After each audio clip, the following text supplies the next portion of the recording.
బాగా నచ్చేది ఏంటంటే నిన్ను నువ్వెప్పుడు రెస్ట్రిక్ట్ చేసుకో కృష్ణ. నువ్వు నీలా ఉంటావు. కిరట్ హార్ నీలో నాకు బాగా నచ్చేది ఏంటంటే నిన్ను నువ్వెప్పుడు రెస్ట్రిక్ట్ చేసుకో కృష్ణ. నువ్వు నీలా ఉంటావు.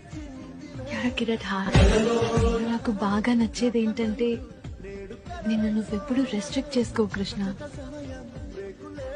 నువ్వు నీలా ఉంటావు. కిరట్ హార్ నీలో నాకు బాగా నచ్చేది ఏంటంటే నిన్ను నువ్వెప్పుడు రెస్ట్రిక్ట్ చేసుకో కృష్ణ. నువ్వు నీలా ఉంటావు. కిరట్ హార్